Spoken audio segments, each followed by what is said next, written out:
की, भारत माता की, भारत माता की, वंदे वंदे वंदे।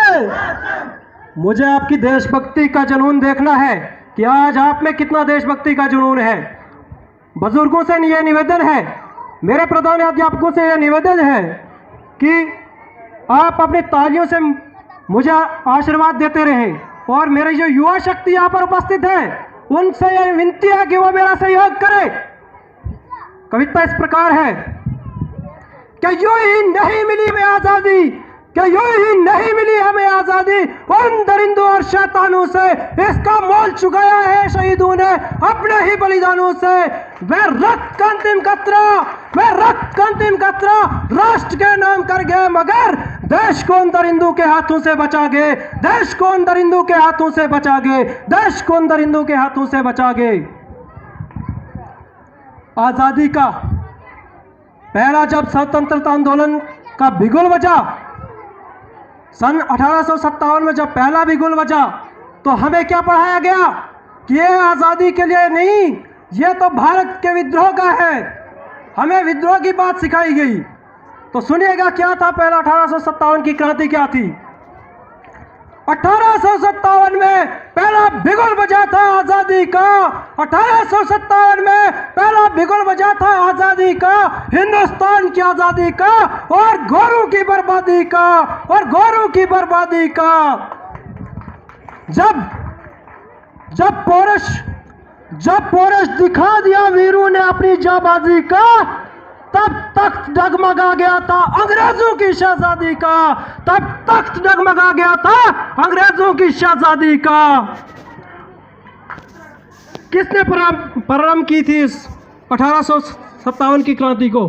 कौन वो शूरवीर था? मंगल पांडे शाह जफर, जिन्होंने मंगल पांडे तात्या टोपे शाह जफर, जिन्होंने आंदोलन का बिगुल फूका था, जिन्होंने आंदोलन का बिगुल फूका था, उन गोरों दरिंदों के बढ़ते कदमों को अपने जज्बे से रोका था, उन दरिंदों गोरों के बढ़ते कदमों को अपने जज्बे से रोका था। अंधी बहरी हुकूमत, अंधी बहरी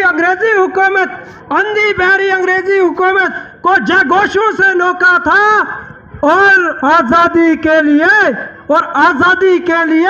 स्वयं को युद्ध अग्नि में झोंका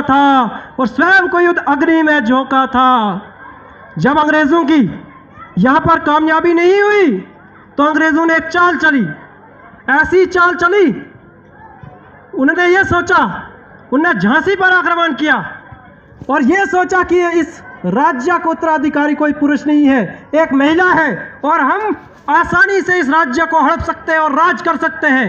तो वहां की जो वीरांगना थी, झांसी की रानी लक्ष्मीबाई, जो अपने पृष्ठ पर अपना नन्हा मुन्ना सा बालक लिए युद्ध क्षेत्र में जाती है, और युद्ध क्षेत्र में ऐसे जाती है कि लाखों गोरों को धूल चटा देती है। तो अंग्रेज क्या सोचते थे और रानी ने क्या कर दिया? मेरी ये पंक्तियां समर्पित है, आप अपने तालियों से आप मुझे आशीर्वाद देते रहें, मेरा उल्लास बढ़ाते रहें।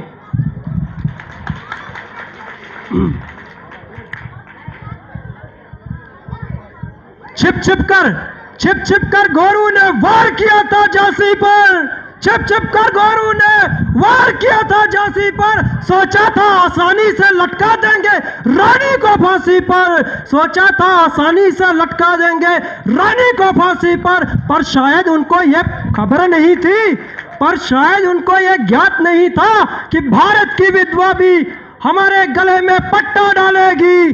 भारत की रानी ने धाड़ के बोला कि रानी तुमको धूल चढ़ा के डालेगी। भारत की रानी ने यह धाड़ के बोला कि भारत की विधवा भी तुमको धूल चढ़ा के डालेगी। जब रण में निकली धरकर वेश भवानी का, थर थर कांपे सभी फिरंगी, थर थर कांपे सभी फिरंगी, पौरुष देख मर्दानी का, पौरुष देख मर्दानी का। 23 वर्षा वो भारतवर्ष की नारी, जो 23 वर्ष की आज नारी खेलने कूदने में अभी मस्त रहती है, और वो उस वक्त की नारी, यहां पर जितनी नारी शक्ति बैठी हुई है उनके लिए प्रेरणा है। आपको भी जगना है और रानी लक्ष्मीबाई जैसा बनना है, वही आपकी आइडियल होनी चाहिए। ये फिल्मी धुन वाली हीरोइन आपकी आइडियल नहीं होनी चाहिए। आजकल की जो नारी शक्ति है वो ये सुन ले, उन्हें ये संदेश है मेरा कि वो रानी लक्ष्मीबाई को अपना आइडियल बनाए और अपने बच्चों को भी कहे। जब आप ऐसा करोगे तो आपकी अस्मिता को कोई नहीं छेड़ सकता, ये ध्यान रहे। आयु कुल 23 की थी और भारतवर्ष की वह नारी थी, एक अकेली युद्ध क्षेत्र में लाखों गौरों पर वह भारी थी, एक अकेली युद्ध क्षेत्र में लाखों गौरों पर वह भारी थी। हमारे भारतवर्ष में बहुत सारे क्रांतिकारी हुए, परंतु एक ऐसा क्रांतिकारी हुआ कि जिसको बाल्यकाल में ही नाम पूछा गया तो कहता है, गर्व से कहता है कि मेरा नाम आजाद है। और जब मां का नाम पूछा गया तो बोला क्या? गर्व से बोला, दहाड़ के बोला कि मेरी माता का नाम आजादी है और मेरे बाप का नाम भारत है। तो उस राष्ट्रभक्त के लिए मेरी 4 पंक्तियां समर्पित है। ध्यान से दिल थाम के बैठिएगा और सुनिएगा। नाम जिसका आजाद था, नाम जिसका आजाद था, आजादी का जो दीवाना था, आजादी का जो दीवाना था, मातृभूमि पर मर मिटने वाला राष्ट्रभक्त वो मस्ताना था, राष्ट्रभक्त वो मस्ताना था। 6 गोलियां बंदूक में थी। कितनी गोलियां थी? जब अंग्रेजों ने घेरा था तो केवल 6 गोलियां थी। 6 गोलियां बंदूक में थी, 5 से दुश्मन को मारा था, एक अकेली गोली स्वयं अपने सीने में उतारा था, स्वयं अपने सीने में उतारा था। और एक इतिहास, हमारे इतिहास, भारतीय इतिहास में एक ऐसा क्रांतिकारी हुआ। एक और, मैं कविता को थोड़ा शॉर्ट कर रहा हूँ इसलिए मैंने थोड़ा, वीर सावरकर जो हमारे काला पानी की जेल में थे उनका मैंने पंक्तियाँ छोड़ दी, और भी अपने उधम सिंह जी जिन्होंने 21 साल के बाद प्रतिशोध लिया था उनका मैंने शॉर्ट किया, मगर आगे जो मुख्य क्रांतिकारी उनका बोलता हूं। एक ऐसा क्रांतिकारी, कहते हैं कि 11-12 वर्ष की आयु में जब वो थे तो उनके गांव में किसान जब खेतों में फसलें उगा रहे थे तो किसानों के साथ उस क्रांतिकारी के पिता भी फसल उगा रहे थे। तब वो बालक, 11 वर्षीय बालक अपने पिता से पूछता है कि पिताजी ये आप क्या कर रहे हैं? तो पिताजी ने उत्तर दिया कि ये मैं जो आज बीज बो रहा हूं, वर्ष के बाद इस एक बीज से 1000 दाने उत्पन्न होंगे और जो हमारे राष्ट्र के लिए, हमारे राष्ट्र के लोगों का रक्षण पोषण करेंगे। तब वो बालक क्या करता है? बड़े दिलचस्प की बात है, सुनिएगा।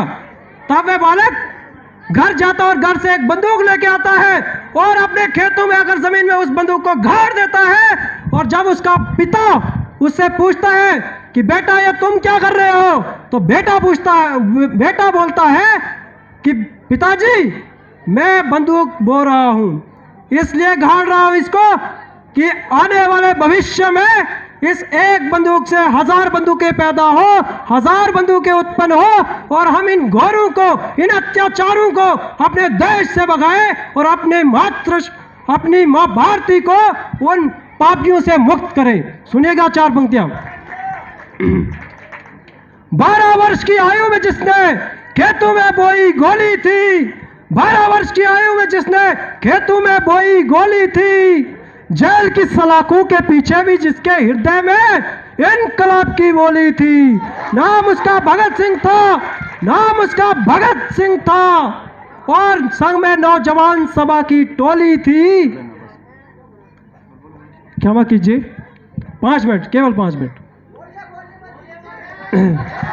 नौजवान सभा की टोली थी, अरे जिसके बल के आगे गोरू ने भी, गोरी सरकार भी ढोली थी।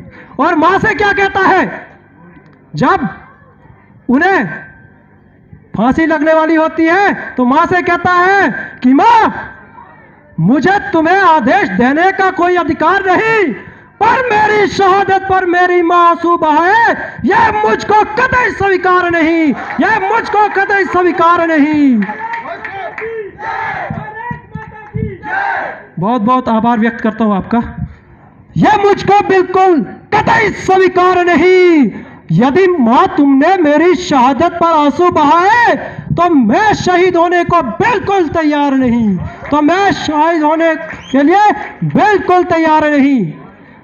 बड़ा दुख होता है जब ये सुनते हैं, ये पढ़ते हैं कि इतनी शहादतों के बाद भी कुछ अपने ही देश के गद्दार लोगों ने 14 अगस्त 1947 को खंडित कर दिया, विभाजित कर दिया। क्या उन्हें हम देशभक्त कह सकते हैं जिन्होंने हमारे देश को बांटा?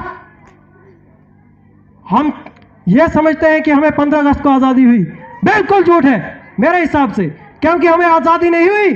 हमें 14 अगस्त को एक ऐसा हमारी मां भारती पर काला टीका लगा दिया गया, बीचों बीच मां भारती की भुजाएं काट दी गई और मां भारती का अपने ही बेटे उससे अलग कर दिया गया। यह हमें आज़ादी है क्या? यह मिली हमें आज़ादी?